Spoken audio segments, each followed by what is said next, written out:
para que vayamos cerrando el círculo. Dime, Omar.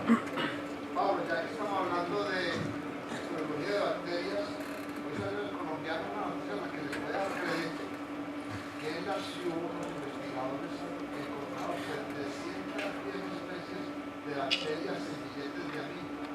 Definitivamente lo que está haciendo más cochino. 710 desde a 1000.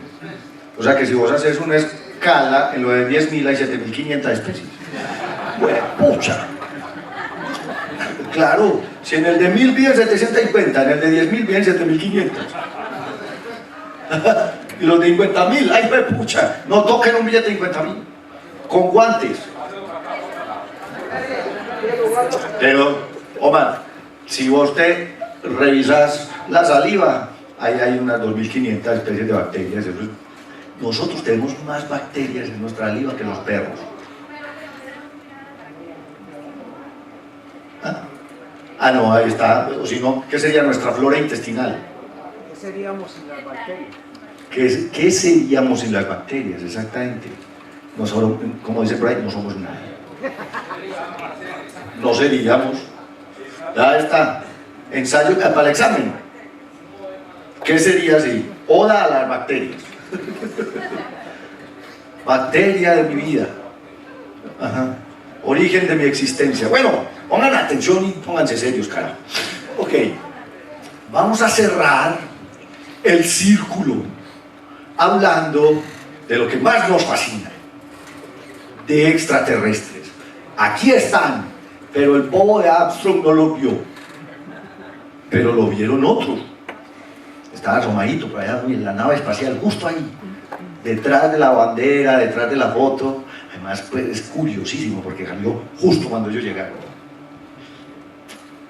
¿Dónde están los extraterrestres? ¿Dónde se escondieron? ¿Por qué no hemos encontrado, digamos, una prueba fehaciente de que estos personajes que diríamos como vida inteligente existen? Calvin tiene una razón muy profunda, y es que esta es una caricatura en que Calvin y Hobbes están todos preocupados por la deforestación. Resulta que se van a un bosque a jugar y encuentran el bosque completamente deforestado, y entonces empiezan en su digamos en su filosofía a pensar en qué diablos será lo que nos pasa. Entonces dice Calvin que algunas veces pienso que la mayor seguridad, el signo más real, digamos, o más seguro de que la vida inteligente existe en todas partes en el universo es que ninguno ha tratado de conectarse con nosotros. Esa es la mejor muestra que la vida inteligente existe. No tienen ni ganas de contactarse con nosotros. Y esto pues obviamente dice, ¿por qué no se han contactado ¿por qué no se ha contactado la vida inteligente con nosotros de otros planetas? Pues porque miren cómo tenemos el nuestro.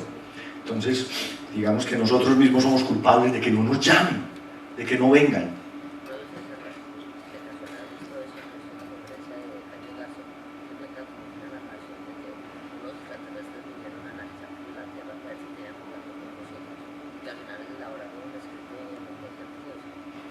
No la he visto. Es de Jaime Garzón. Es buenísimo. Bueno, la idea es ¿qué tan probable es encontrar vida inteligente en el universo? ¿Qué tan real es la posibilidad? Pues nos hemos dedicado a pensar en que no estamos solos, y entonces hemos enviado mensajes en una botella, que en realidad no tenemos ni idea si a alguien le van a llegar. Mensajes con la esperanza de que alguien o algo los encuentre en medio de la galaxia. Este es el Voyager 6. Ahorita les decía que el malo de Star Trek 1 es una de las Voyager. En realidad solo se lanzaron 2, pero en la película pues lanzan hasta la 6ª, y resulta que la película es del 79, porque ya habían sido lanzados los Voyager. La primera película de la saga es del 79. Entonces, ahí está. En Star Trek, The Motion Picture, la historia es que el Voyager, después de viajar por la galaxia y recopilar cantidades y cantidades de información sobre el universo, adquiere conciencia propia. La misma historia de siempre, las máquinas, que se vuelven pues digamos, se vuelven conscientes de su propia existencia. Entonces esta máquina se da cuenta de que conoce todo en el universo, todos los secretos del universo, maneja todas las energías del universo, pues es una cosa muy esotérica también por ese lado, y se devuelve a la Tierra a buscar a su creador. Es una vaina ahí toda mítica, pero lo bacano es que el Enterprise obviamente va a defendernos porque esta vaina nos va a comer, etcétera, etcétera. Los Voyager están por allá, esperando a que alguien los encuentre o ver qué encuentran ellos. Hemos enviado mensajes. Ahí están. Se habían acabado las fotocopias. Ah, bueno, eso está bien. Bueno, el mensaje de Arecibo, ya lo habíamos visto aquí, yo creo, en algún momento. El mensaje de Arecibo fue enviado el 16 de noviembre de 1974, 16 días antes de una fecha muy especial, que es el 30 de noviembre de 1974. Sábado, a las 5 de la tarde. Pero 16 días antes de que naciera este personaje, se inauguró la antena de Arecibo enviando este mensaje hacia un cúmulo globular que se llama M13, que está a unos 25.000 años luz de distancia de la Tierra. Enviamos un mensaje que básicamente es un mensaje binario en donde les decimos, miren, sabemos contar del 1 al 10. Además, estamos hechos de, ahí está, hidrógeno, carbono, nitrógeno, no, este es el hidrógeno, hidrógeno, carbono, nitrógeno, oxígeno, fósforo, chomp. Pero además les decimos, y estamos hechos de estas cosas, estamos hechos de azúcares y de bases, y esas azúcares y esos bases se combinan en este número de moléculas, macromoléculas, que forman una estructura en espiral que es la molécula de ADN o de DNA. Además, este ser de aquí está hecho de esto y tiene esta población.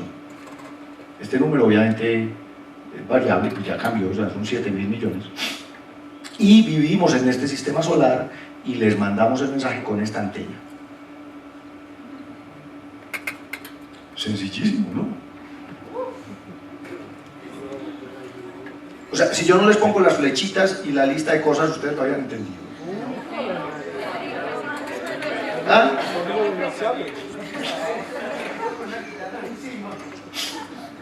Es un muñequito con una guitarra, sí. No, es como eso, el juego de marcianitos. ¿Se acuerdan de marcianitos? Parece. Pero, bueno, digamos que como esto está en binario, suponemos que una inteligencia extraterrestre sepa este tipo de cosas, haya descubierto el cero, las matemáticas, etcétera, etcétera.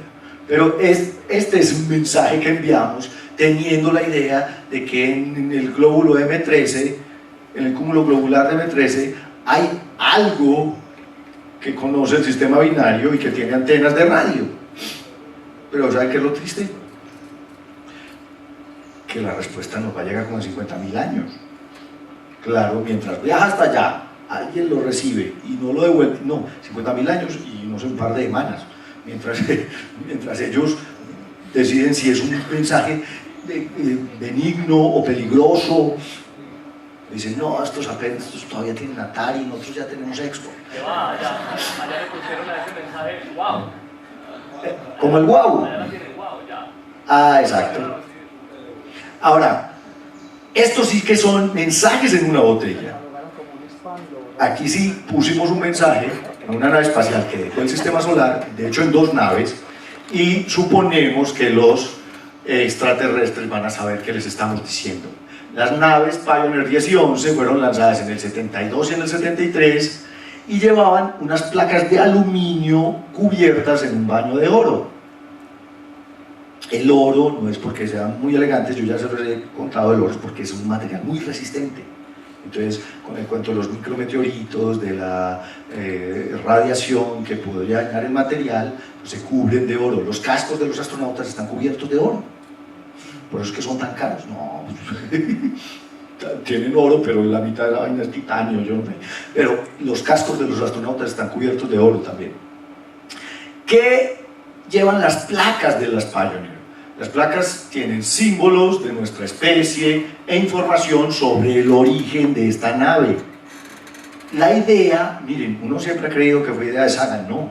La idea de las placas fue de un científico de JPL que se llamaba Eric Burgess. Eric Burgess, por esta época, estaba haciendo parte de la misión de Mariner 9 con Sagan. No, Mariner, uno de los Marines.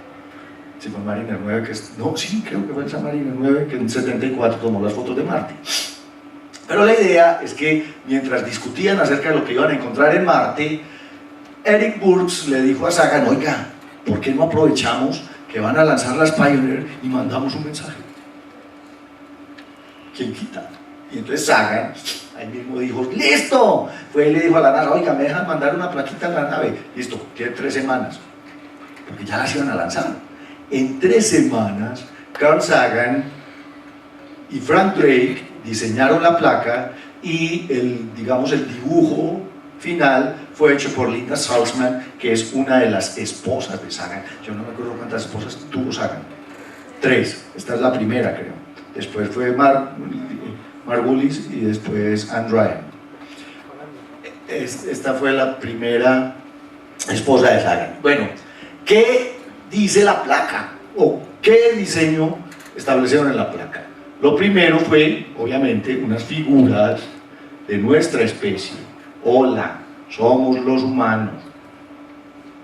En principio, esto es yo creo que es una leyenda urbana, pero la he escuchado varias veces. En principio las figuras están cogidas de la mano, pero discutiéndolo desde el punto de vista biológico, dijeron no. Primero, eso es como un significado muy antropológico de la pareja, etcétera, etcétera. No, y los extraterrestres posiblemente, si ven los ven cogidos de la mano, piensan que es un solo ser. Pues claro, piensen que es una sola cosa, que tiene 2 cabezas y tiene cosas raras, pues. Hay otra historia que me leí ayer, precisamente leyendo sobre la placa del Pioneer, y es que, como ustedes ven, los genitales del hombre están muy bien definidos, pero a la mujer solamente le hicieron ahí el triangulito. Porque, ahí están, tan conservadores. Frank Drake y Sagan dijeron, no le hagamos mucho detalle para que no nos la devuelvan en la NASA. Porque después está muy detallado, dicen, no, pues ¿cómo va a mandar eso para el espacio? Se van a asustar los extraterrestres por estar viendo una vagina. Pornografía espacial. Y entonces, entonces no lo hicieron, dejaron solo el monte de Venus.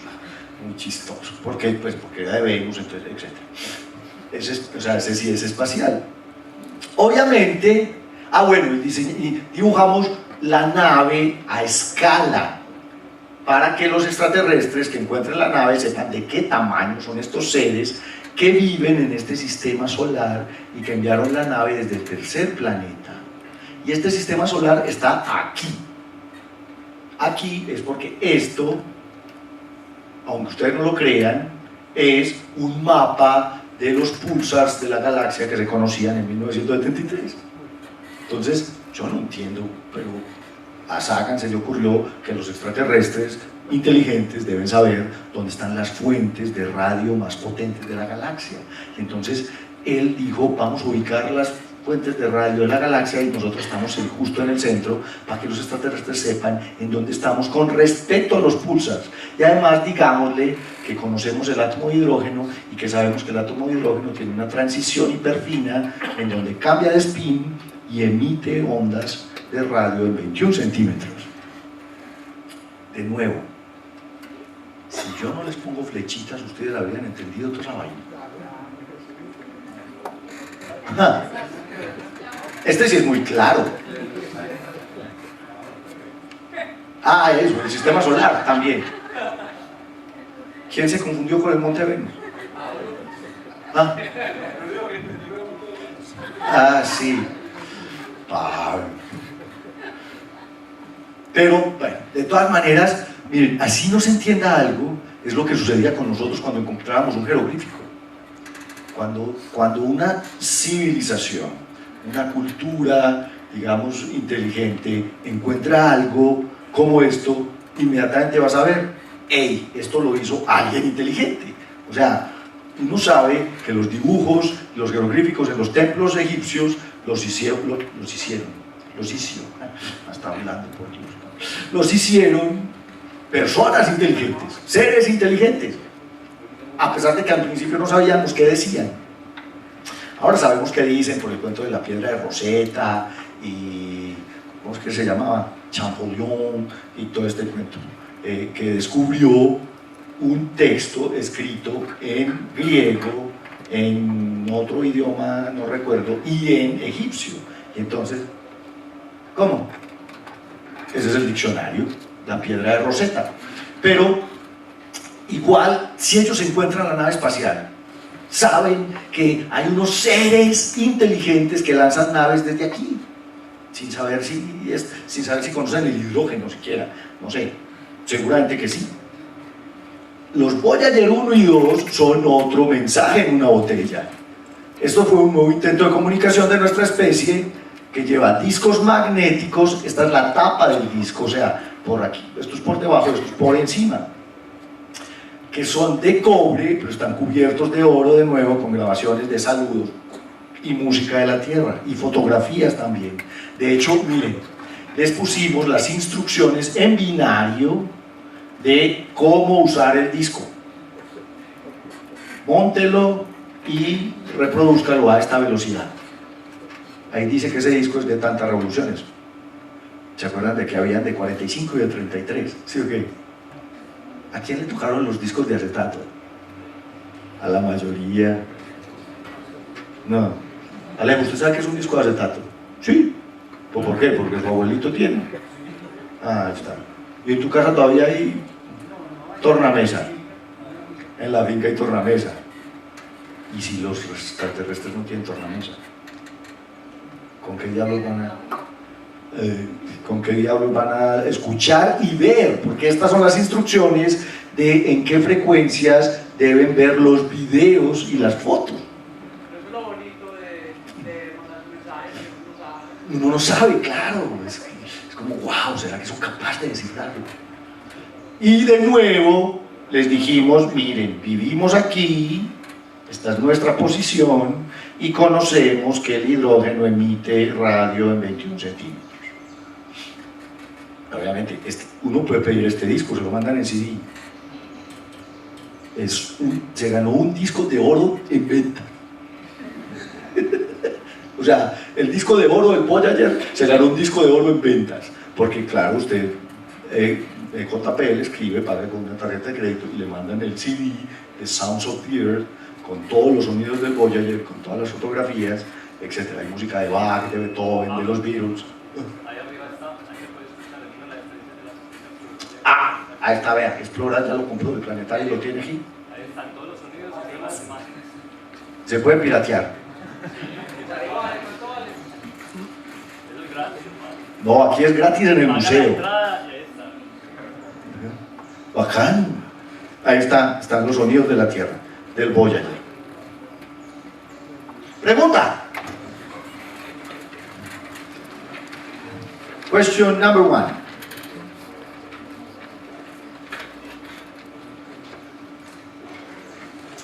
No, Pablo, no te repitieron el Monte de Venus. De pronto en las fotos hayan viajes en pelota. Oíste, uno puede ver las fotos también ahí en el museo, Andrés. ¿Sí? Ahí están pegadas. Ah, genial. Dime.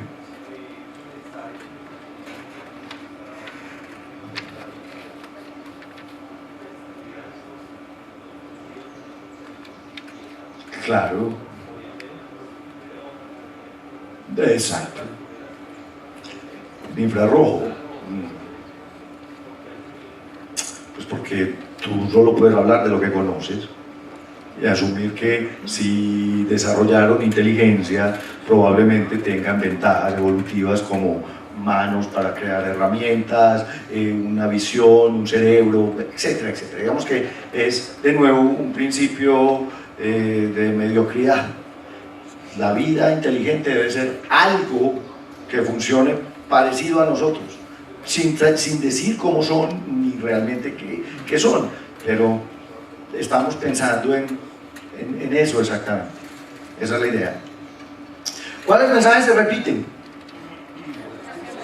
Los púlsares y el átomo de hidrógeno. Es lo único que se repite en los dos mensajes. Bueno, además, pues este tiene un montón de información extra. ¿Qué vale? ¿La qué? Por eso, los pulsars, es el mapa de pulsars de la galaxia. No, miren que el de Voyager no tiene el sistema solar, tiene el mapa de pulsars y la transición del hidrógeno. Ok,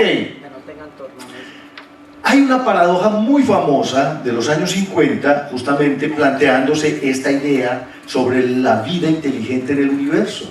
Se llama la paradoja de Fermi y es famosa por Enrico Fermi. Ustedes recuerdan quién era Enrico Fermi, premio Nobel de Física, trabajó en el proyecto Manhattan de la bomba nuclear, de la bomba atómica, y es un físico pues renombrado del siglo XX. Enrico Fermi, en una conversación, digamos, muy coloquial, le planteaba a sus colegas: oiga, si a la vida le tomó miles de millones de años para desarrollar inteligencia aquí en este planeta y aprender a generar señales y a viajar por allá, pero además hay miles de millones de planetas en el universo y el universo tiene 14.000 millones de años, o sea, hubo tiempo suficiente para que esto sucediera. ¿Por qué diablos no hemos encontrado a nadie? ¿Por qué diablos no se han comunicado con nosotros? ¿Por qué no han venido, así digan lo que digan en History, no han venido a secuestrar a nadie y a hacer experimentos? ¿Por qué? Y esa es la paradoja de Fermi. Hay, digamos, formas de darle una respuesta, pero miren, ¿dónde están? Aquí, aquí, aquí, aquí, aquí y aquí, en estas dos partes. Es como el mapa. ¿Se acuerdan cuando estaban buscando a Osama? Iba a decir Obama.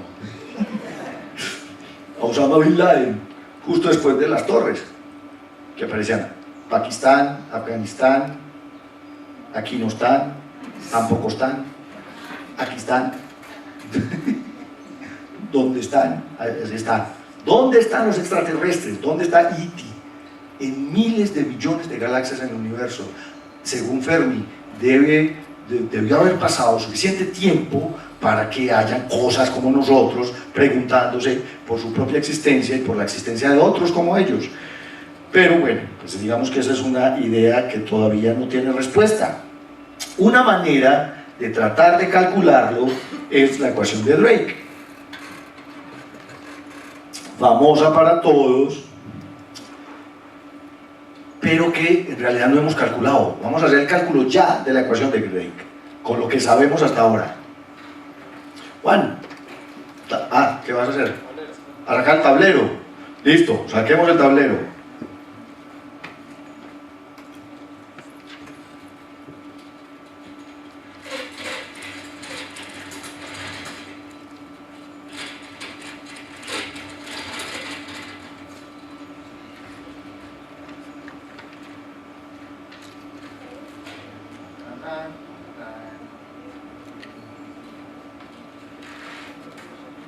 Ahí está. Muy borrado.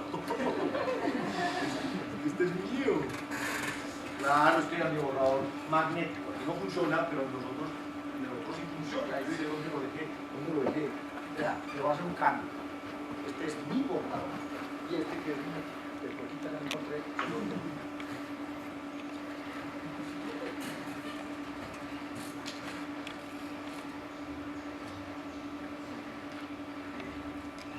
Ok, entonces Frank Drake, que es un astrofísico norteamericano, formuló en 1961 lo que él pensó era una manera de calcular cuántas civilizaciones con capacidad de comunicarse podían existir en nuestra galaxia. Entonces miren esto, esa n es el número posible de civilizaciones. ¿Y de qué depende ese número posible de civilizaciones? Depende de los siguientes factores. Primero está un número que se refiere a la tasa de formación estelar de estrellas que estén en secuencia principal. ¿Cuál era la tasa de formación estelar de la galaxia, Juan? Que averiguamos la semana pasada, acuérdate. O sea, ¿cuánto vale esa R? Una anual. Una por año. Una masa solar anual. Una masa solar, o sea, un sol por año. Digamos, hoy, pongan atención, la tasa de formación estelar en la galaxia es de un sol por año. ¿Ok? Eso vale R. La galaxia de la Vía Láctea forma una estrella como el sol cada año. FP es qué fracción de estrellas tienen planetas. Ojo, de acuerdo con lo que Kepler nos ha enseñado, todas tienen planetas. Eso significa que FP vale 1. ¿Sí o qué? 100%. De esos planetas, ¿cuáles planetas, aquí con N mayúscula, cuáles planetas son planetas como la Tierra? Habíamos dicho que el 17%, ¿se acuerdan? De acuerdo con la estadística de Kepler, probablemente el 17% de todos los planetas sean planetas terrestres, o sea que esa vale .17. Ahora, y estos son los que no sabemos. Son, digamos, fracciones desconocidas, pero les podemos dar valores. Por ejemplo, de esos planetas, ¿en cuántos se desarrolla la vida? Ese es FL. ¿Cuánto valdrá FL? Supongamos que de todos los planetas de tipo terrestre, hagamos la comparación con el sistema solar. ¿Cuántos planetas terrestres hay en el sistema solar? 4. ¿En cuántos se desarrolló la vida? 1. Supongamos que es el 25%. Punto 25. Entonces, en el punto 25 de los planetas de tipo terrestre se desarrolla la vida. Ahora, ¿en cuántos de esos planetas donde se desarrolla la vida emerge la inteligencia? ¿Qué valor le pondrían ustedes a esa? F, inteligencia. ¿Punto qué? La mitad. La mitad, ¿por qué? ¿Qué probabilidad de la mitad? O sea, Es que dependiendo de la miti miti. dependiendo de la definición de inteligencia. Porque inteligencia está ligado a un sistema nervioso, ¿sí o no? Y aquí, Sí. por ejemplo, todos los animales tienen inteligencia.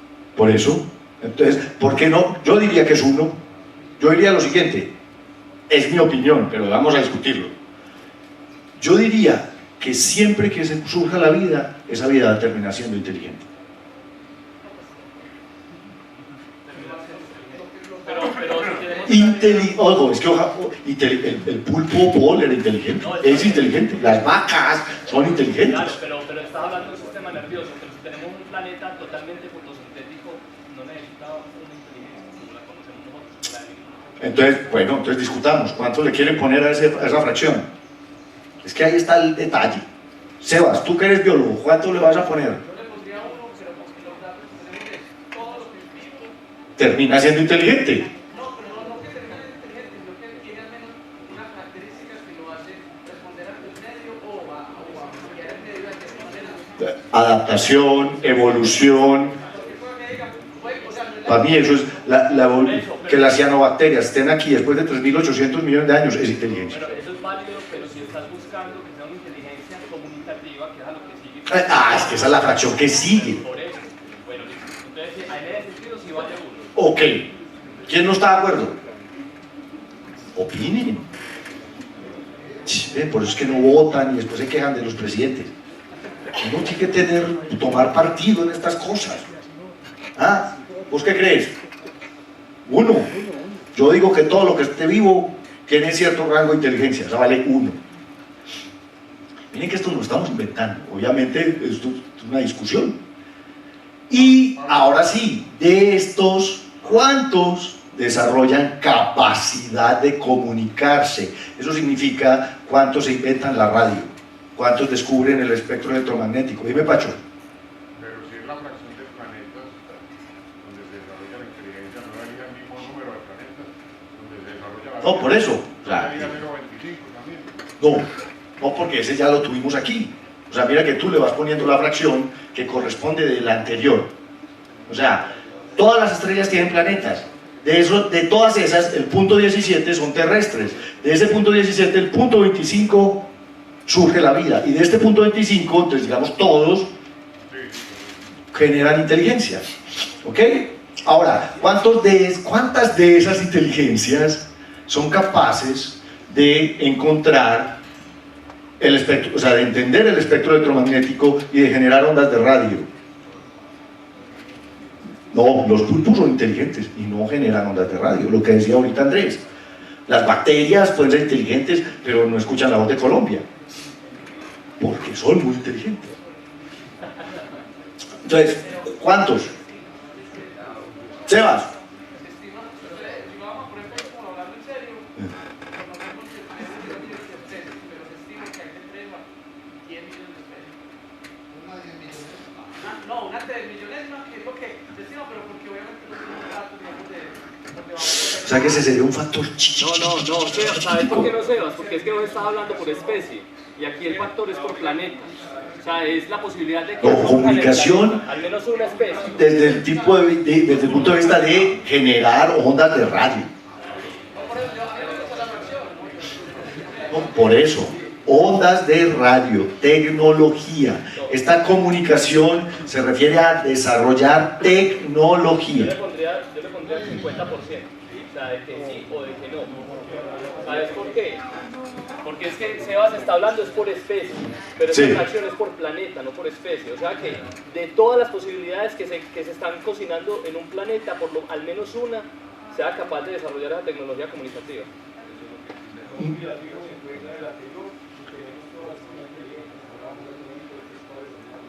Exacto. Y pues un número muy chiquito.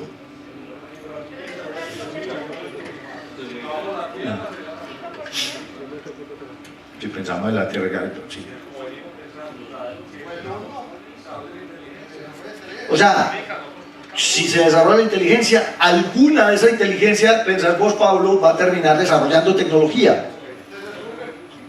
Esa fracción, esa penúltima fracción debería multiplicarse primero por la última. No, primero si se desarrolla inteligencia, desarrolla tecnología. Yo estoy de acuerdo con Pablo.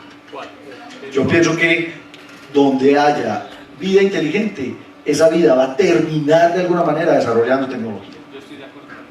Para mí esto es uno. No. Yo sí. ¿Quiénes votan por uno? ¿Quiénes votan por punto 5? Pero es que además, poneme atención, el punto 5 simplemente es porque no te acabas de decidir, pues. No, pero dame un argumento para que sea el 50%.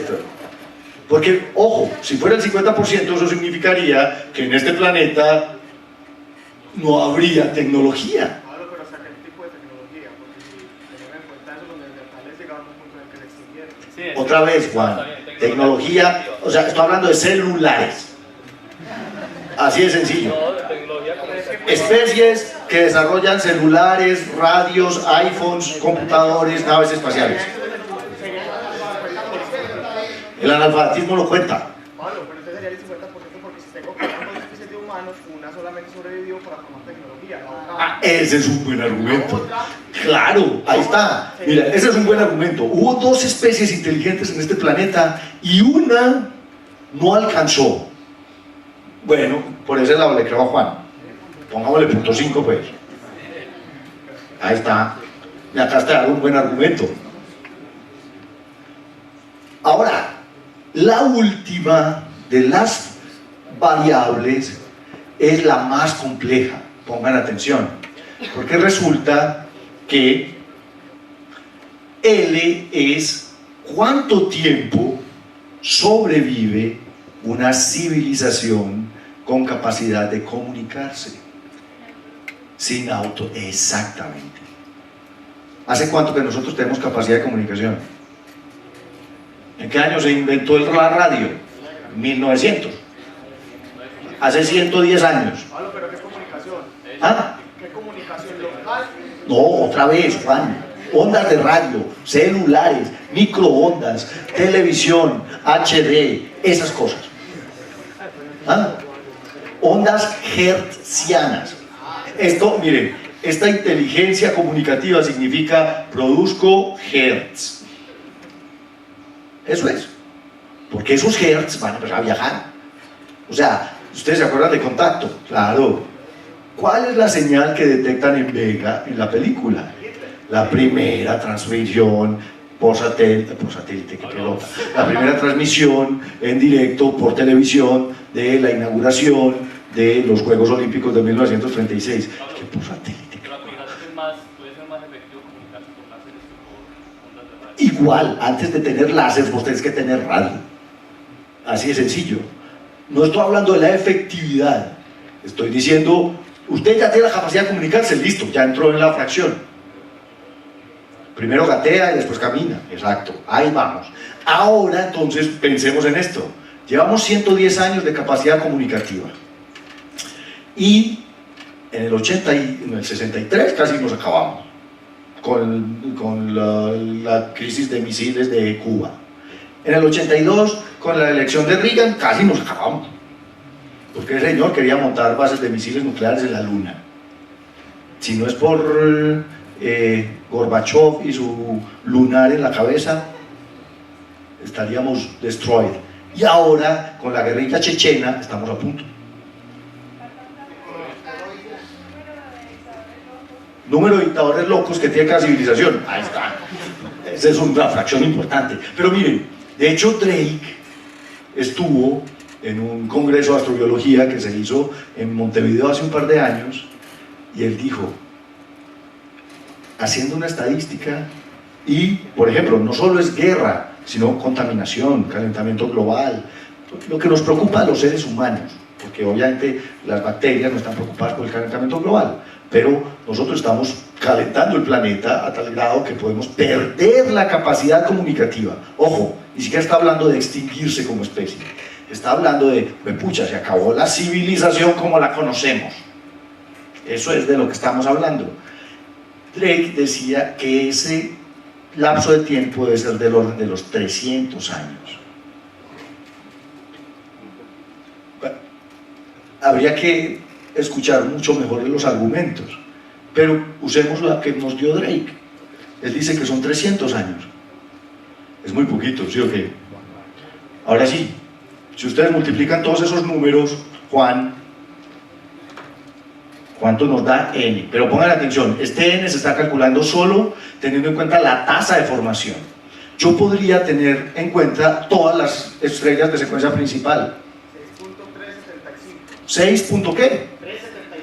375. 6.376. No puedo obtener .375 especies. 6 civilizaciones.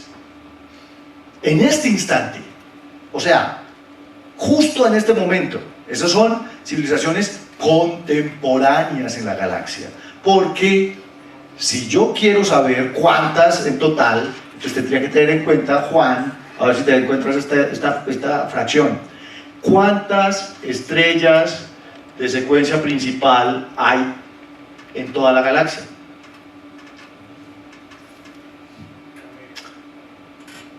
Y eso nos multiplicaría la fracción por un montón.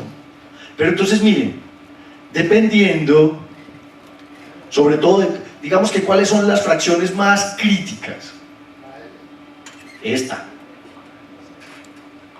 Claro. La L es una fracción crítica. ¿Cuánto tiempo comunicativo tiene una civilización para establecer contacto con otra? Entonces la idea es, listo, volvamos a la paradoja de Fermi. En este momento hay en la galaxia 6 civilizaciones con capacidad de comunicarse. ¿Dónde diablos están?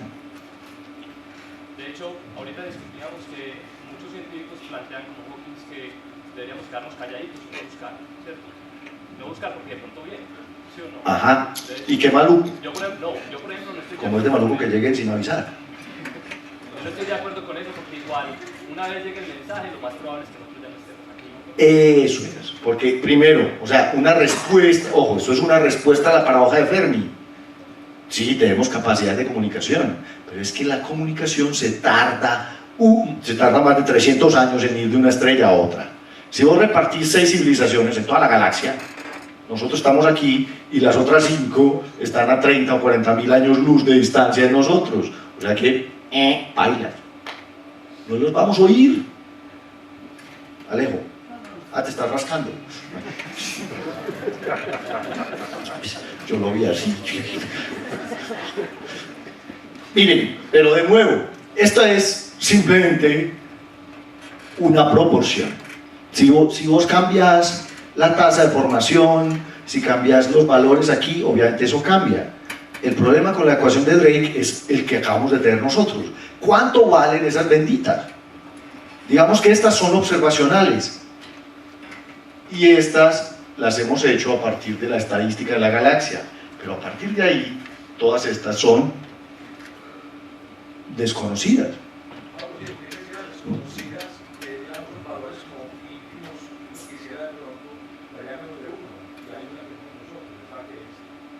Eso es otra cosa. ¿Cuál es el valor mínimo de n? 1, porque existe una, al menos. O sea que en principio los valores de esas variables me tienen que dar más de 1, pues 1 o más, pero nunca menos de 1. Digamos que ese es un límite matemático, un mínimo valor posible. Ok. Ay, este man se duerme. Ahí está. Pero ¿qué significa civilización? Volvamos al asunto que estábamos analizando. Civilización significa, desde cómo lo plantea Drake, una inteligencia que desarrolle matemáticas. ¿Por qué? Porque de nuevo, la base de la tecnología es contar, saber contar y calcular, que desarrolle pensamiento crítico sobre su propia existencia, que desarrolle ciencia, conocimiento sobre la naturaleza y el universo, y que desarrolle cultura. Cultura significa todo, digamos que la cultura significa todo lo que el intelecto de una especie puede producir para su propia forma de vivir. ¿Qué conocemos nosotros como cultura? A grupos sociales, exacto. Hay una cuestión que es importante analizar aquí, que a lo que se refiere Andrés, es que la cultura es local. Otra cosa es que las matemáticas, por ejemplo, sean globales, o que la filosofía, a pesar de que sean diferentes, es más, yo podría meter la filosofía dentro de la cultura también. La ciencia es una cuestión global. O sea, tú no puedes decidir qué ciencia tener, ¿me entiendes? La ley de gravitación universal funciona igual para los judíos y para los hindúes y para los cristianos y para los musulmanes, para todos. Entonces, digamos que la ciencia es algo de toda la civilización, pero la cultura es una cuestión puntual. Ahora, el problema, digamos, que se plantea frente al crecimiento, al adelanto de la civilización, es que lo hemos fundamentado en cosas como la guerra, la contaminación y la posibilidad de autodestrucción. Entonces, por eso esta variable es tan crítica. ¿Cuánto tiempo vamos a tener arsenales nucleares con la capacidad de destruir 7 veces el planeta Tierra? Y eso pues que Reagan y Gorbachev desarmaron un montón. Todavía hay del orden de 3.500 cabezas nucleares dirigidas, listas para dispararse. ¿Para qué diablos queremos 3.500 cabezas nucleares? Piensen en esto. ¿Cuántas ciudades capitales hay en el mundo? 240. No sé cuántos países hay en la ONU. Como 200 y punta. Ahí están. ¿Para quién diablos son las otras 3.300? ¿Ah? Dime. Yo creo que un factor importante con la ecuación es qué tan estable, por cuánto tiempo puede estar estable el planeta sin sufrir una extinción expansión masiva. que no necesariamente es por... Ah, bueno, entonces, sí, exacto, pongan atención. Si esa es una muy buena idea, Andrés. Si esta variable, en vez de ser una variable que nosotros suponemos, es una variable natural, es toda la razón. Claro. Violín. Genial, ¿no? Eso es tecnología. ¿Qué tal si esta variable no es de carácter, digamos, civilizado, que dependa de la especie, sino que dependa de que nos caiga un meteorito? Entonces, podríamos elevar esto como a 100 millones. Cada 100 millones de años cae un meteorito de Global Killer en la Tierra, en promedio. Eso es lo que tenemos como estadística. O sea, el último cayó hace 65 millones de años. Si esto fuera de 100 millones, ¿cuántas civilizaciones nos dan? Ahí está. El número puede ser increíblemente grande. Dime.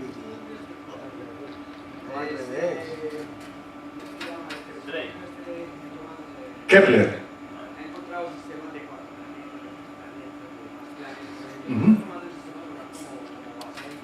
No, de hecho, ponme atención. Estos son datos de Kepler. ¿Sí? De hecho, yo dije que todas las estrellas tienen planetas porque estadísticamente eso es lo que nos está mostrando Kepler. Ah, claro, esto es pura especulación, tienes toda la razón. Yo no sé en cuánto surge la vida.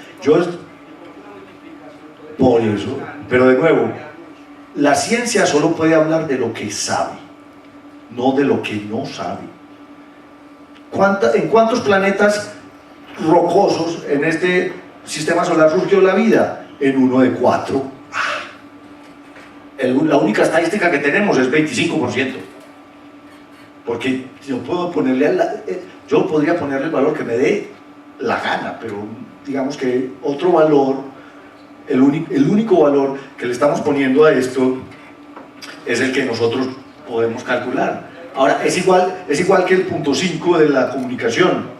Yo le había puesto 1, pero Juan me hizo caer en cuenta de que aquí hubo un momento en que hubo 2 especies inteligentes que pudieron haber desarrollado comunicación y finalmente una se extinguió. Pablo, Dime. ese valor anterior de, pues, antes de la Este. No, el anterior. Este. No, Este. el penúltimo. Este. Sí. Ajá. La inteligencia no variaría también ahí por lo de las dos civilizaciones. No, porque es que esto es inteligencia sin importar si desarrolla o no desarrolla capacidad comunicativa. Eso es inteligencia básica, inteligencia para evolucionar y sobrevivir en un planeta. Pablo, ¿me recordás por qué le pusiste punto 25 al surgimiento de la vida? Porque en un planeta de 4 rocosos que hay en este sistema solar surgió la vida. Uno de 4. Exacto. Bueno, entonces les decía que tenemos 3.500 bombas nucleares apuntando. Pucha, a todo el mundo le ha tocado una bomba, a Medellín. Yo creo que hay una tapacuarno.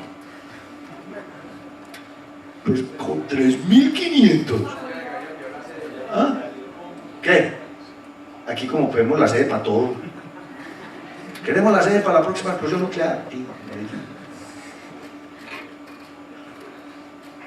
Entonces, digamos, miren que este debate es interesante. ¿Qué es cultura? ¿Qué es civilización? Posiblemente estos no sobrevivan 300 años sin autodestruirse. ¿Cómo estamos tratando de encontrar civilizaciones en el universo? ¿Qué estamos haciendo para tratar de saber este número? Aquí acabamos de calcular que hay 6, nosotros y otras 5. ¿Sí o qué? Pues el programa científico dedicado a tratar de comunicarnos con nuestros pares intelectuales en la galaxia se llama SETI. SETI es la sigla de Searching Extraterrestrial Life Intelligence, búsqueda de vida inteligente. En 1957 se inauguró el telescopio Lovell en Inglaterra, que es este telescopio de aquí, y a partir de ahí se empezó a pensar en la capacidad tecnológica de enviar señales muy, muy lejos. Es que antes teníamos unas antenitas que eran una pecuequita, pues, entonces con esas antenitas, digamos, se comunicaban entre países, podemos escuchar el radio Varsovia, pero otra cosa es tener una antena de estas que puede emitir señales de radio que se pueden, digamos, pueden irse profundo en el espacio. Ese programa entonces, a partir de ese pensamiento, empezó a pensarse en un programa científico para detectar y para enviar señales inteligentes. En 1959, 2 años después de que Lovell se inauguró, Giuseppe Cocconi y Philip Morrison, ambos astrónomos, radioastrónomos de la Universidad de Cornell en Nueva York, publican un artículo en Nature. Nos devolvieron a nosotros el Nature. Esos de Nature es una pecueca, yo ya no los quiero, no voy a volver a leer mucho, así sea la revista más importante de ciencias del mundo. ¿Por qué no los publicaron el de Nature con nosotros, hombre, si era interesante? Bueno, whatever. Digamos que en este momento tengo un dolor en astrofísica. Ahí está. Pero los de Nature ni siquiera se tomaron pero es otro que acabamos de, ahora lo pusimos en Science, no lo han devuelto, pero los de Nature nos lo volvieron en un tiempo récord, 5 horas. No lo leyeron. Llegó, yo creo que tienen como 40 secretarias ahí leyendo artículos que llegan leyendo el título, y si aparece alguien con apellido Zuluaga y Cuartas, no, ¿qué va? ¿Qué seriedad va a tener un artículo con apellido Zuluaga y Cuartas ahí metidos? Pero tenía Mason y Clark, entonces yo no entiendo por qué no. Es que yo creo que fue por la mezcla. Está Mason, Zuluaga, Clark, Cuartas, esa vaina suena rara, ¿sí? Sí. Finalmente no lo devolvieron, pero a Cocconi y a Morrison no. Ellos publicaron un artículo que decía búsqueda de comunicaciones interestelares. ¿Y sobre qué trataba? Sobre cuál sería la frecuencia específica en donde yo debo buscar. O sea, ¿cuál es la emisora de los extraterrestres? ¿En dónde tengo que poner el dial para escuchar los extraterrestres? Inicialmente ellos pensaron en, no, para poder escuchar señales interestelares tenemos que usar las ondas más energéticas, rayos gamma. Pero no, espérate, ¿qué es lo único que produce rayos gamma? Las estrellas y las explosiones nucleares. Los pulsars producen ondas de radio más que rayos gamma. Rayos gamma si tienes un disco de acreción.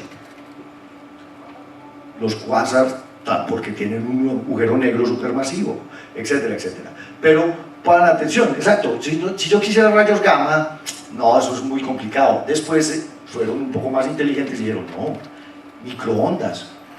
Las microondas viajan como les da la gana en este planeta, de hecho todavía las utilizamos para calentar empanadas y para hablar con el novio por teléfono celular. Y lo que decía Cocconi, y con esto cerró el artículo, es una maravilla, porque fue lo que nos impulsó. Cocconi decía, miren, la probabilidad de éxito no se puede estimar. Pues SETI, la probabilidad de éxito no se puede. La probabilidad de éxito es difícil de estimar, pero si nunca buscamos, la probabilidad de éxito es 0. Yo lo revisé. Pucha. ¿Ah? Sí. La probabilidad de éxito es 0. ¿Es 0? Sí, claro, si nunca lo intentamos es 0. Es como el que pelea porque nunca gana la lotería, pendejo, pero no la ha comprado. Es que yo soy tan de malas, nunca me gana una rifa. ¿Y cuántas boletas comprar la semana? Sí, claro, es igual. Si yo nunca trato de escucharlos o nunca les envío mensajes, pues jamás voy a encontrar una señal inteligente. El señor Drake, que para la época ya trabajaba en la universidad, en el Observatorio Nacional de Radioastronomía en 1960, realizó el primer esfuerzo de rastrear señales de vida extraterrestre basado en el artículo de Nature de Cocconi y de... ¿cómo se llama el otro? Morrison, de Cocconi y de Morrison. Y entonces utilizó este telescopio, que es un radiotelescopio de 30 metros más o menos, que se llama Big Air, en una frecuencia muy específica, la frecuencia de 1420 MHz AM, 21 centímetros. Los 1400 20 MHz, miren que es un poquito más allá de la M. Estoy en ondas de radio sutatensa. ¿Por qué 21 centímetros y en 1420 MHz? Por la variación hiperfina del átomo de hidrógeno. Esa variación en el spin del electrón del átomo de hidrógeno es la que produce frecuencias de 1420 MHz. Entonces, lo que estaba haciendo Frank Drake era escuchando hidrógeno. Escuchando hidrógeno, durante unas 150 horas, analizó dos estrellas de tipo solar que están muy cerca a nuestro sistema solar, que son Tau Ceti y Epsilon Eridiani. Están a 11 años luz de distancia y se parecen mucho al Sol. Obviamente no escuchó absolutamente nada. No, además pues, de escuchar el hidrógeno, pero pues, obviamente no había nada ahí raro. Durante muchos años entonces se continuó con esta idea de escuchar las estrellas a ver si había alguna señal que no fuera de origen natural. En 1981, este señor que se llama Paul Horowitz no es el de... Horowitz es el de Big Bang. Claro, cuando yo leí Horowitz, yo dije, este es el tío. No, pero este era un astrónomo de Harvard que construyó algo que él llamó el maletín SETI. El maletín SETI era un circuito capaz de analizar señales de radio de vida inteligente. Para 1982, Carl Sagan y 70 científicos de prestigio mundial, entre ellos 7 premios Nobel, firmaron una carta de manifiesto que expresaba la respetabilidad científica de SETI, porque claro, al SETI, todo el que decía, no es que yo trabajo en SETI, este está loco, es que esa bobada pues, de estar tratando de escuchar extraterrestres, usted es pendejo, ay, para el área 51 que allá están. Entonces, claro, pues digamos que no tenía mucha seriedad científica, los científicos no creían mucho en SETI, pero bueno, espérese, es que esta vaina es científica, es que nosotros no estamos tratando de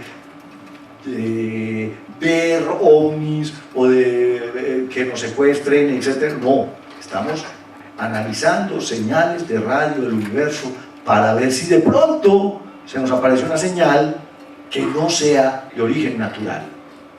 Horowitz después conectó este maletín SETI, el suitcase SETI, al radiotelescopio más grande del mundo, que es el radiotelescopio de Arecibo en Puerto Rico.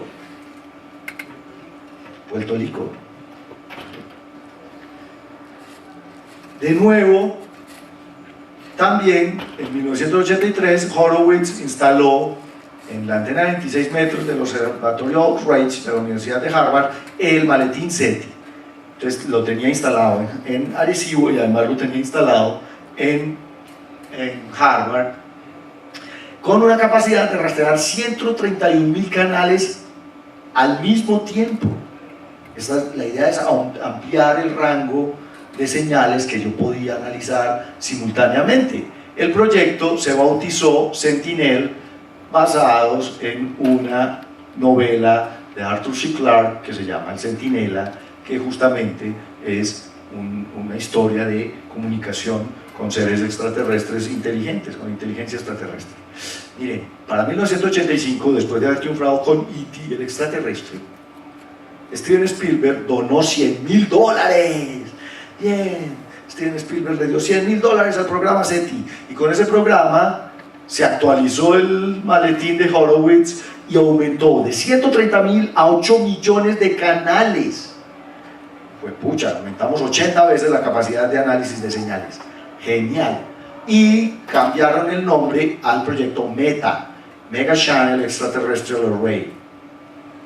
En 1990 se inauguró META 2. Adivinen dónde lo inauguraron. En el Instituto Argentino de Radioastronomía.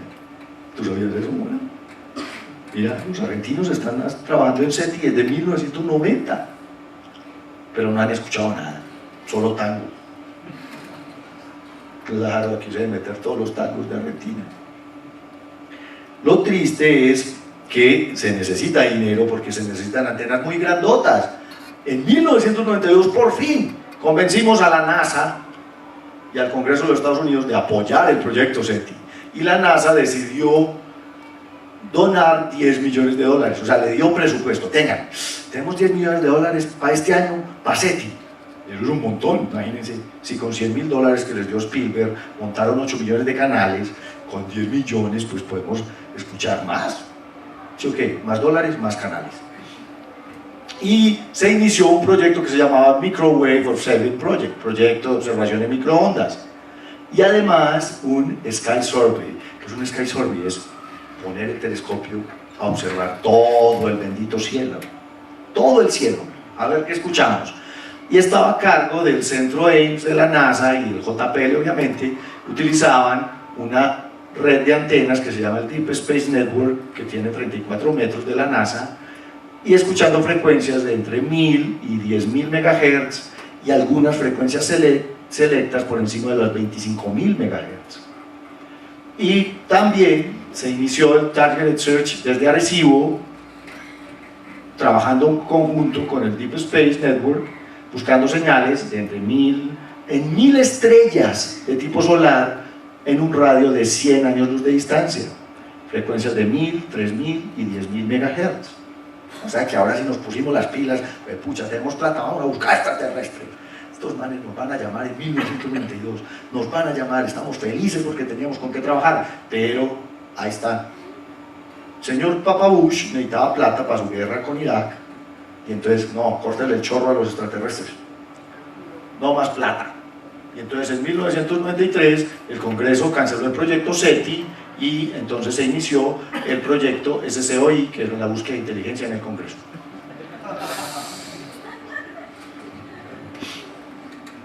Nos quitaron la plata, hombre, para SETI.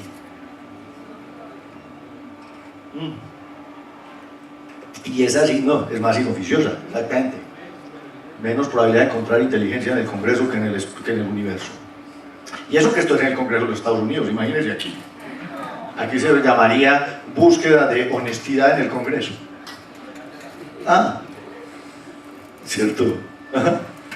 Aquí sí, el que no haya pecado que tire la primera piedra. Ahí está. Pues se canceló SETI, pero igual sigue trabajando. SETI sigue trabajando con platica de Spielberg. Spielberg cada que hace una película le va bien, le mete platica a SETI. Sí, Spielberg es de los mayores patrocinadores de SETI. Ok, Horowitz y Sagan publicaron en el Astrophysical Journal un artículo en los años 90 que explicaba que después de 6 años de trabajo de Meta, básicamente no había evidencia contundente de ningún mensaje extraterrestre. Pero, ojo, se habían detectado 37 señales inusuales sin explicación natural. 37 señales ahí. Entre ellas, como decía ahora, alguien mencionaba la señal wow. ¿Y qué es la señal wow? Esto es una cosa genial. El 15 de agosto de 1977, el radiotelescopio de Big Air, que fue con el que empezó a trabajar Drake, detectó una señal de origen desconocido que duró 72 segundos, proveniente de una zona en la constelación de Sagitario y que alcanzó, y esto es lo que es wow, una amplitud, una intensidad 30 veces superior al ruido de fondo.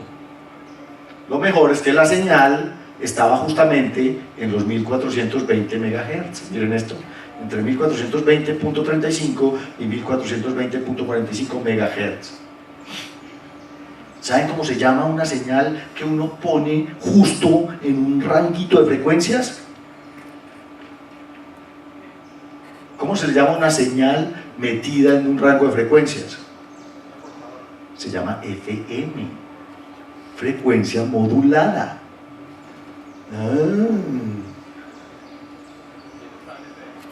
Pues, no, el FM de nosotros tiene otro rango de frecuencias, pero me refiero a que cuando tú metes una señal en un rango tan preciso de frecuencias, estás modulando la frecuencia.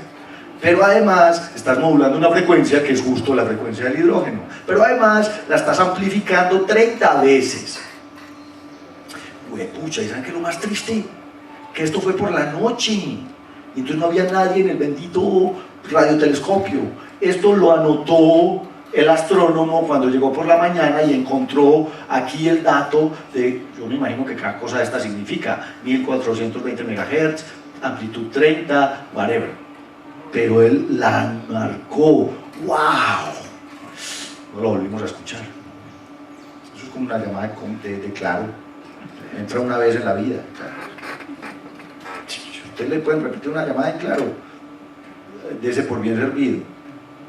La señal wow es la señal más intensa que hemos detectado. Pero, o sea, de nuevo, piensen en eso.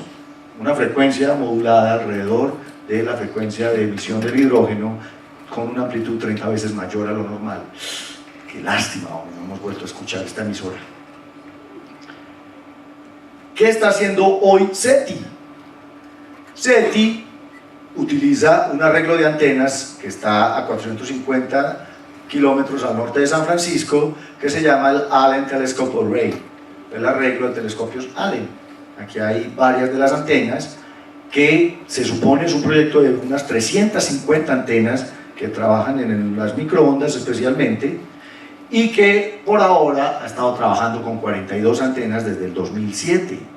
SETI sigue trabajando, como les digo. Cuando Spielberg le queda por ahí algún centavito, le da platica. Creo que hasta Arnold Schwarzenegger les dio platica cuando era gobernador, pues porque claro, Terminator. Métale plata ahí a SETI. Y dime, la Universidad de Berkeley. En otra cosa, claro, es que no es de SETI, de hecho es un arreglo de telescopios cuyo principal socio es la Universidad de California, en Berkeley, pero pues es el arreglo que está utilizando, o sea, la Universidad de California en Berkeley está patrocinando SETI en este momento, pero se utiliza para radioastronomía y para astronomía de microondas durante mucha época del año. De hecho, el patrocinio de Berkeley no se limita a el Allen, sino a desarrollar esto que se llama SETI at Home. ¿Cuántos tienen SETI at Home? Nelson. Yo también la tuve, pero como no descubrimos nada, uno se aburre, ¿sí o qué? Que falta paciencia, hermano, perseverancia. Apuesto a que desconectó el bendito computador el día que iba a detectar la señal. ¿Qué es SETI at Home? Es una cosa muy simple que ustedes pueden montar en su computador que les consume algo de memoria RAM, pero pues ahora las memorias son... Es que ese es el problema. Cuando yo monté SETI at Home la primera vez, pucha, para hacer una suma tenía que esperar a que esta vaina analizara 50 millones de canales, entonces era muy complicado, pero ahora los computadores de la casa, un bendito iPhone, tiene más memoria que un computador de hace 5 años, entonces puede utilizar parte de la memoria del computador analizando señales desde SETI. Ustedes se meten a setiathomeberkeley.edu, bajan una aplicación que es un programita muy sencillo, que es un descansador de pantalla, que hace lo siguiente.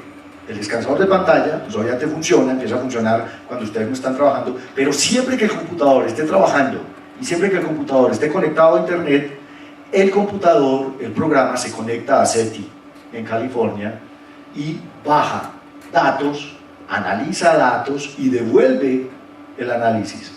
Es una maravilla, porque lo único que está haciendo es usando algo de memoria de tu computador para analizar señales de radio, de, no sé, del Allen Telescope o de Arecibo o de cualquiera de las antenas que han estado recolectando señales desde hace un montón de años. Y entonces él analiza y manda y dice, el computador de Pablo terminó, y baja otra y sigue, y el computador de Pablo terminó, y cuando detecte algo raro va a decir, el computador de Pablo detectó, wow, y vas a pasar a la historia. Mi computador, porque es mío.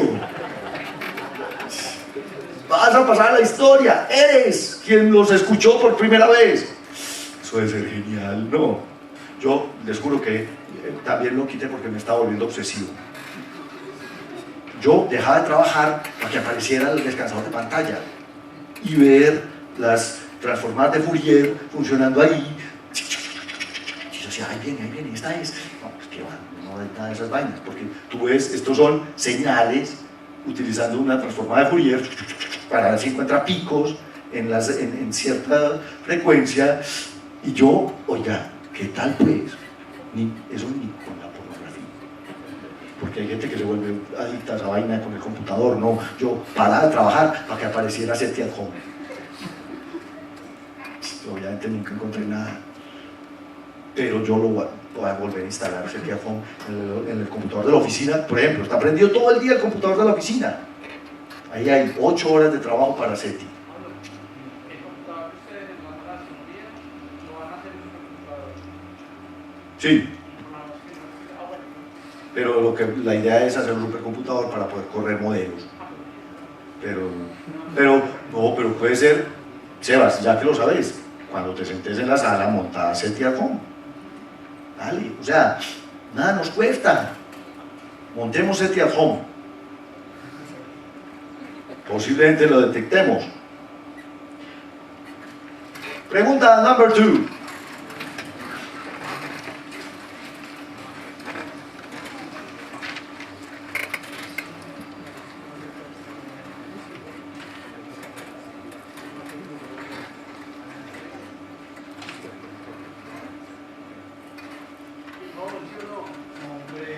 El Hubble, ¿cómo así? ¿El Hubble para qué? Sí. Si Hubble es capaz de ver una moneda en la superficie de la luna de Canto, puede ver una estrella de la muerte. Bien. Pero, el Hubble, las imágenes del Hubble de principio las superponen en imágenes de radio O de infrarrojo, de ultravioleta. De hecho, se superponen imágenes de diferentes telescopios. Ustedes han visto, hay unas imágenes espectaculares de galaxias así todas brillantes en colores. Eso es una superposición de fotografías del Hubble, del Spitzer, del Chandra en rayos X. Las montan juntas, entonces aparecen todas las longitudes de onda. Ok, a ver, un radiotelescopio. Arecibo, Allen y el Nobel, el de Harvard. Ese es el Allen. Lina, repetiste. El arreglo de Allen es el de Harvard. Ah, no, espérate, mentiras. El de Harvard es el Big Air. Tienes toda la razón. El Allen es de Berkeley. Sí. Y también ha utilizado el BLA, que es el Very Large Array en Nuevo México, que fue, ¿se acuerdan? Donde Amy Arway encontró la señal de Vega en contacto. ALMA no. Pero ALMA es microondas chiquitas. Entonces, no, seguimos escuchando hidrógeno. Ok, ¿y qué tal si encontramos algo? ¿Qué tal si pasa lo de contacto? ¿Qué va a suceder el día que nos llegue la señal? E.T. call home. ¿Se imaginan? O sea, como Amy que estaba ahí con sus audífonos, así como Juan, ¿estás conectado a SETI ahorita? Como Juan con sus audífonos, y de pronto y empieza a sonar una señal en frecuencia modulada con una amplitud mayor a la normal. ¡Wow! Corra para el radiotelescopio y a ver qué va a pasar. Pues obvio, lo que siempre pasa, pánico, caos, ¡huepucha! Es que con razón, no sé, es que es en serio que Calvin y Hobbes tienen razón. Con toda razón no se comunican con nosotros. Por eso es que los ufólogos son gente especial. Porque el resto de los seres humanos somos, pues, pucha, apenas. ¿Qué pasó cuando Orson Welles leyó La Guerra de los Mundos? Caos, pánico, suicidios, desastres. Miren esto. Esto es lo primero que va a pasar. Los capuchos del ancho que van a tener una razón más. Claro. ¡Ay, vienen los extraterrestres! Eso, liberación para el pueblo extraterrestre. Eso es lo primero que van a hacer. Ah, claro. Entonces, depende de qué. Miren, esto es una cuestión cultural. Ahí vamos a que, como la cultura es local, esta vaina va a trastocar todas las culturas de este planeta. sea, piensen en la implicación cultural y social que tendría una noticia como que, huepucha, detectamos la señal y vienen para acá, llamaron a decir que le echáramos más agua a la sopa, a tocar la puerta, ¿sí? Ya vienen, están por allí en Saturno. ¡Qué susto tan berraco! Miren, podemos depender, digamos que podemos detectar varias cosas. Vamos a hacer un análisis de esto. Lo primero, detectar una señal proveniente de una estrella distante. Cuando hablamos de señal ancestral, es porque claro, esa vaina se tardó cientos o miles de años en llegar hasta nosotros. Entonces, probablemente detectamos esa primera señal, pero tendríamos que seguir detectando señales del mismo lugar y entonces entenderíamos la historia de esta civilización. Contacto. O detectamos una señal de alguna de nuestras naves en el sistema solar. Fotos de Bigfoot, como estábamos morando ahora en las fotos de Marte. Una vida microbiana. ¿Qué tal si descubrimos un microbio marciano? En serio. ¿Vos te imaginas que mañana, en vez de que salgamos gorrillo en las noticias, salga un microbio marciano? Que es mucho más interesante que nosotros. Y más bonito. Imagina Ramiro, usted poniendo la nota. Ramiro, vos que sos periodista, que pones cosas interesantes en el periódico todos los días, ¿qué se te viene a la cabeza de imaginarte una noticia como que el Curiosity definitivamente encontró una cosa que respira en Marte? Lo primero, las implicaciones religiosas, de creencias. Religiosas, por ejemplo, en eso no hemos pensado. De nuevo, es una cuestión cultural. Claro, ¿cuál será el Dios de los marcianos? ¿O creen o no creen en Dios? ¿Será que hay un Jesús marciano? Por eso quemaron a Giordano. Porque Giordano Bruno decía, hay infinitos mundos y en cada mundo debe haber un Jesús. Para la candela con él. Implicaciones religiosas. ¿Qué dirá Francisco? Dependiendo de la cultura microbiana, podría cambiar los libros de biología, aumentarle otro tomo más a... Pues ya estás pensando científicamente. Otro aspecto cultural. Ajá, los científicos de una... ¡Wow! Esta vaina tendrá ADN. Tiene mitocondrias. O sea que las mitocondrias son una cosa común en el universo. Tiene una, no sé, pared celular. Claro, eso es lo que van a hacer los científicos. ¿Está hecho de qué? ¿Esa vaina de qué está hecha? ¡Wow! Tiene amoníaco. Respira, no sé. Respira, pucha, ese metabolismo del hierro. O sea, eso va a ser una... Pero claro, eso es lo que pensamos los científicos planetarios. Pero lo que dice Ramiro es real. Es que eso solo van a pensarlo los 20 pelagatos que están trabajando en JPL. Los otros 7.000 millones, que somos una partida de ignorantes, nos vamos a empezar a matar los unos a los otros, porque ya no va a ser el H1N1, ahora es el M1M1. Marte número 1, bacteria marciana. Y ahí sí que miedo traer una muestra desde Marte, porque nosotros no sabemos esa vaina que nos vaya a hacer. Miren, las implicaciones éticas realmente y culturales que tendría una noticia de esta son inmensas. ¡Qué susto! ¡Y qué emoción! Porque es que de una responderíamos la pregunta de siempre. ¿Cuál fue la primera pregunta que hicimos en este curso? ¿Estamos solos en el universo? ¿Sí o no? Esa es una pregunta de 50-50. ¡Qué pereza!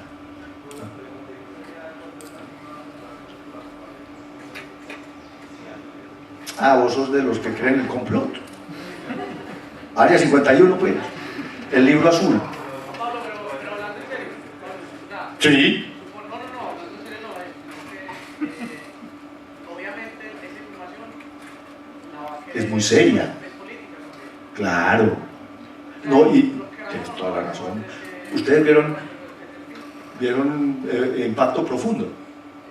Todos los políticos sabían que el cometa nos iba a chocar y avisaron un mes antes o 15 días. Yo preferiría que no me dijeran. Sí, en serio. Imagina el despelote en el éxito el día que digan que sacar el mundo. No. Ah, si hay despelote el día que hacen promoción de cocas de plástico. Sí, 16 años del éxito, promociones maravillosas, y lo único que hay es cocas de plástico. Las señoras tienen colecciones de cocas de plástico en la casa por montones, pero por eso, o sea, qué susto. Pucha, nos va a caer el cometa, ya vienen a invadirnos. Y no, ¿para qué? No, a mí sí me gustaría que me dieran una semanita. Claro, para hacer muchas cosas. Claro, no, ¿cuáles deudas? Oye, para gastarme hasta el último centavo más bien. Para burlarme de los bancos, me paro así enfrente de Bancolombia. ¡Juá, juá, juá, juá, juá! No te voy a pagar la tarjeta, ¡juá, juá, juá! Me la gasto cada centavo que tenga. Abrazo a mis hijas y las beso todos los días. Le hago el amor a mi mujer todos los días, 4 o 5 veces. Claro. Ah, eso me imagino yo. Aunque sea una. Aunque sea una. Amor, es que sacar el mundo, sí. Convénceme de eso. Entonces, mire, esto cambiaría radicalmente la forma de... Es más, inmediatamente descubramos una bacteria marciana, usted deja de ser colombiano, usted deja de ser español, usted deja de ser venezolana. Y no estoy mintiendo. Inmediatamente todos nos convertimos en terrícolas. Y no solo nosotros, sino cada árbol, cada bacteria, cada oso, cada musgo, cada hongo de este planeta se convierte inmediatamente en terrícola. Y ya serían los partidos de fútbol entre marcianos y colombianos, y marcianos y terrícolas. Ya no es Colombia-Argentina, no, hagámosle fuerza a la selección del mundo. Ahora, esta es otra implicación. ¿Será que esos desgraciados son pacíficos o vienen a comernos? ¿Ah? ¿Qué interés tendrán en nosotros? Una civilización que puede viajar a través de las estrellas, que tiene tecnología. Vos pensás que posiblemente no sean agresivos. Digamos que una característica de una civilización avanzada no es ser agresivo. O sea, yo por ejemplo no creo que los Klingon hubiesen avanzado tanto, o los romulianos, porque esos manes son guerreros. Aunque el Imperio Romano basó todo su imperio, valga la redundancia, en la guerra. Pero depende, porque todos los avances tecnológicos que tenemos gracias a la guerra, pues no era nada general. Sí, la mayoría. Pero Pablo, venga, ya. Yo estoy hablando en serio, Sebas. ¿Usted por qué todas las veces me advierte? Sí. Sí, este curso es en serio.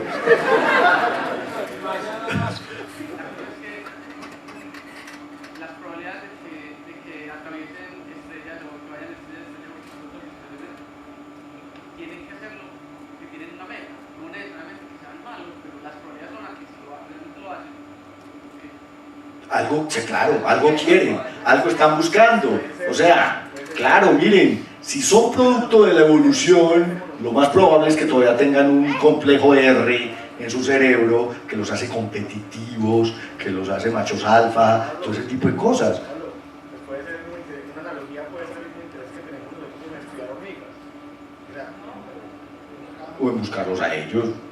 Sí, bueno, sí, probablemente esta historia de Sistopax, de que a mí no me han hablado porque yo soy un ser inferior, puede ser real. Puede ser que ellos no estén interesados para nada en nosotros, pues, o que vengan a aniquilarnos. ¿Se acuerdan del Día de la Independencia? Pues buenísimo, ¿sí o qué? Digamos que es una buena copia de la Guerra de los Mundos. La Guerra de los Mundos original, pues, o que vengan a ser nuestros amigos. Aunque estos desgraciados después empezaron a comerse los ratones y ya no nos gustaron.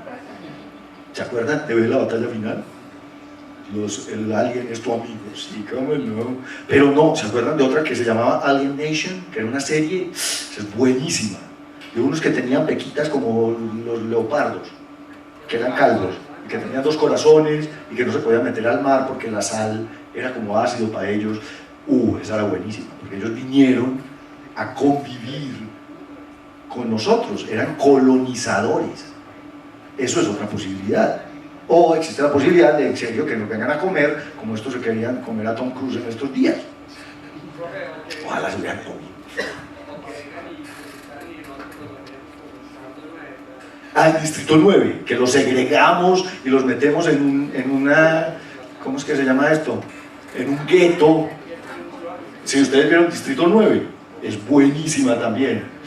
Exacto, o sea que lleguen, pero es porque esto era, ¿te acuerdas? Era una nave de esclavos. Y entonces, y la nave se varó en la tierra. Una nave de esclavos que se vara en la tierra y justamente llegan a Sudáfrica.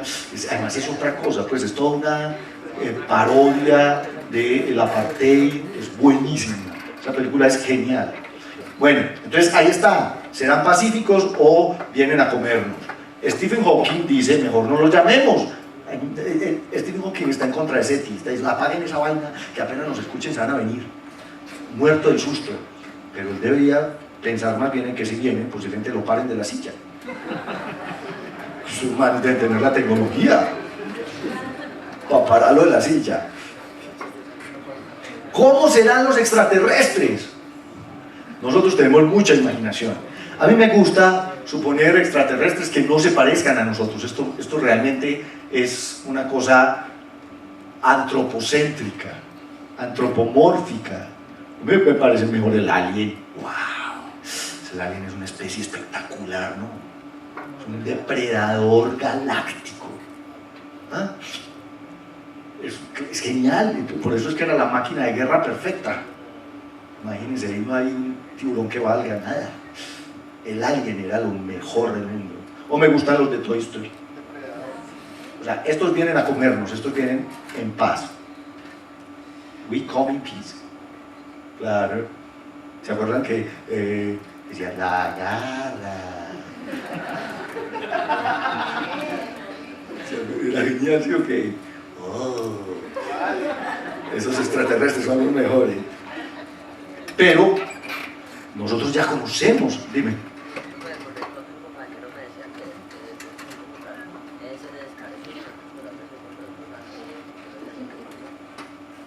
Panspermia. Pero igual nosotros somos el fruto de la evolución en este planeta. Entonces la evolución, y lo hemos visto, es una cuestión de azar, es una cuestión absurdamente aleatoria. Entonces, que los seres inteligentes de otros planetas sean como nosotros, ¿por qué? O sea, básicamente no hay ninguna razón evolutiva que nos asegure que eso va a ser así. No tenemos ni idea de cómo son, aunque aquí ya conocemos algunos. Estos son extraterrestres, alien life forms. Pero yo les puedo asegurar que el mayor espécimen extraterrestre de este planeta es este. A este man lo secuestraron, lo violaron, le han hecho de todo en la vida y le cambiaron la vida para siempre. Ya se gana la vida en History Channel todos los viernes hablando de alienígenas ancestrales. No, es todo el viernes. Pues todos los días aparecen propagandas de lo que van a dar el viernes y sale él. Yo no puedo entender por qué este señor sabe tanto. Son PhD, pero son PhD en cualquier pendejada. Yo no creo que sean PhD en, no sé, en biología o PhD en filosofía, no sé, debe ser, no sé, PhD en inventar historias, en literatura, en ciencia ficción. Este man se come todo el cuento, pues él es experto en egipcios, en hindúes, en mayas, en aztecas, en incas, en nazcas, en los aborígenes americanos, el violín, en aborígenes, y todos ellos tienen que ver con extraterrestres. Pero miren que eso es lo más chistoso. Antiguamente los extraterrestres venían y hablaban con todos. Ahora no. Ahora vienen y solo hablan con ellos. Ah, ¿por qué? Los druidas hablan con los extraterrestres. Los celtas hablan con los extraterrestres. Stonehenge lo construyeron los extraterrestres. Las pirámides de Egipto las construyeron los extraterrestres que hablaban con extraterrestres en Egipto. Babilonia y Persia la construyeron los extraterrestres. Los templos antiguos en el Líbano, en Israel, los construyeron extraterrestres. Los templos de la India y de China los construyeron extraterrestres. ¿Y por qué no vienen ahora? No, yo no entiendo. Eran los mules de la época. Se volaron sin acabar de construir las cosas. Dejaron las obras a medias y se volaron con la plata del distrito. Posiblemente. Miren, de nuevo, esta fantasía humana de encontrar extraterrestres necesita una respuesta. Uy, yo no me voy a morir sin saber si estamos solos. Es que todos los días es una pregunta que me hago a mí mismo y que es profunda, es que es una cosa absurdamente profunda. Sí, claro que sí. Yo digo, en este universo tan grande, tan repleto de planetas, de estrellas, de materia común, ¿será que somos los únicos? Y por eso me da piedra con estos manes, porque es que están tratando de darme una respuesta que yo no quiero. Pues yo quiero que sea una respuesta real, no una fantasía montada para un canal de televisión en donde hablan basura acerca de nuestros antepasados, que eso es un irrespeto, pues. O sea, decir que los egipcios eran brutos y que no podían hacer pirámides es irrespetuoso con los egipcios.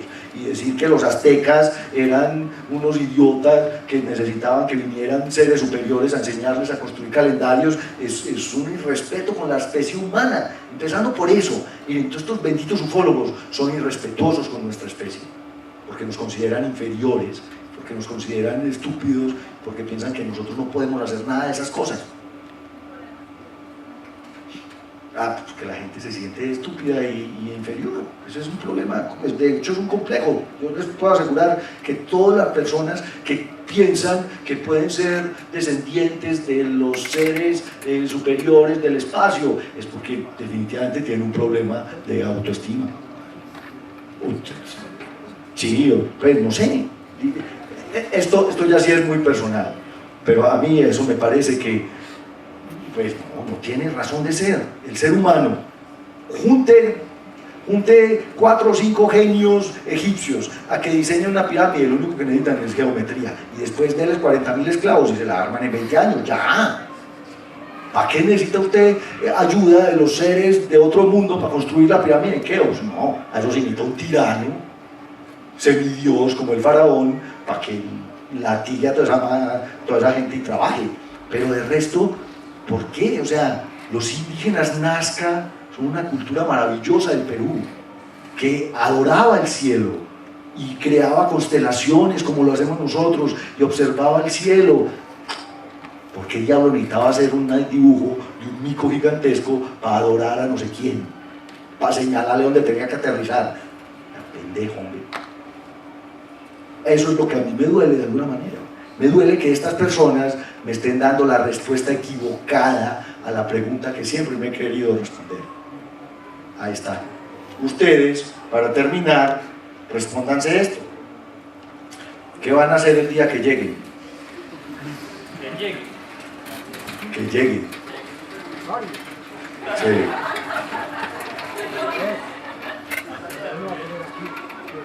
A tenerlo bien claro. Chorrito, vean.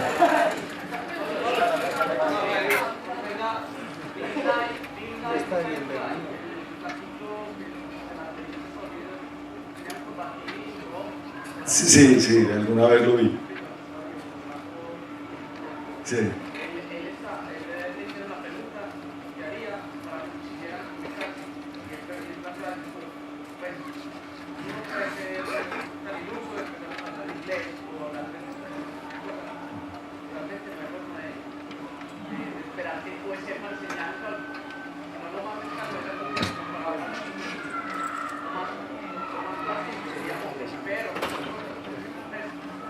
Con gestos. Sí. Con musiquita, con el sintetizador. Esa es una buena idea. Sí. Sí, con el sintetizador. Sería genial. ¿Usted qué haría? Inmediatamente llegue. Darle la bienvenida. O correr a esconderse. Porque sí, depende de cómo lleguen. Sí. Sí. Ofrecerles un baño. Uno siempre que llega ¿A cuál, tiene a que cuál tomar baño, estación? ¿En cuál me va a marcar? Es lo primero que hace. Bueno, mi gente planetaria, el próximo sábado tenemos grados. Traigan la foto. Y examen, claro. El que no pase el examen no tiene cartón. Supletorio. Hoy. Claro, no hay más tiempo. Vengan. Lina y Pablo.